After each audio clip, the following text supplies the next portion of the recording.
ಹೊಳೆನರಸೀಪುರದ ಸವಿತಾ ಸಮಾಜದ ಹಿರಿಯರಾದ ನಾದಸ್ವರ ವಿದ್ವಾಂಸರಾಗಿದ್ದ ದಿವಂಗತ ಎಚ್ ಎಸ್ ಸ್ವಾಮಿ ಅವರ ಆರಾಧನಾ ಮಹೋತ್ಸವ ಅಂಗವಾಗಿ ಅವರ ಶಿಷ್ಯ ವೃಂದದವರು ಶ್ರೀ ಲಕ್ಷ್ಮೀ ನರಸಿಂಹಸ್ವಾಮಿ ದೇವಾಲಯದಲ್ಲಿ ವಿಶೇಷ ಪೂಜಾ ಮಹೋತ್ಸವ ಹಾಗೂ ರಾಜಬೀಜಿ ಉತ್ಸವ ಆಯೋಜನೆ ಮಾಡಿದ್ದರು.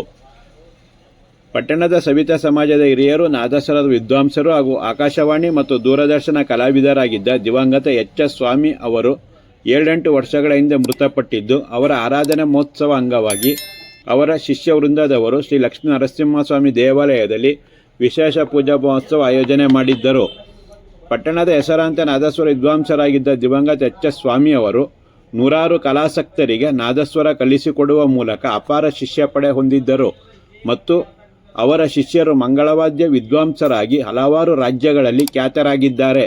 ಶಿಷ್ಯ ವೃಂದದವರು ಪೂಜ್ಯ ಗುರುಗಳ ಆರಾಧನಾ ಮಹೋತ್ಸವ ಅಂಗವಾಗಿ ಶ್ರೀ ಲಕ್ಷ್ಮೀ ನರಸಿಂಹಸ್ವಾಮಿ ದೇವಾಲಯದಲ್ಲಿ ಅಭಿಷೇಕ, ಅಲಂಕಾರ, ಮಂಗಳಾರತಿ, ರಾಜಬೀದಿ ಉತ್ಸವ, ಪ್ರಕಾರೋತ್ಸವ ನಂತರ ಪೂಜಾ ಕೈಂಕರ್ಯ ನೆರವೇರಿಸಿ ತೀರ್ಥಪ್ರಸಾದ ವಿನಿಯೋಗ ಹಾಗೂ ಭೋಜನದ ವ್ಯವಸ್ಥೆ ಮಾಡಿದ್ದರು.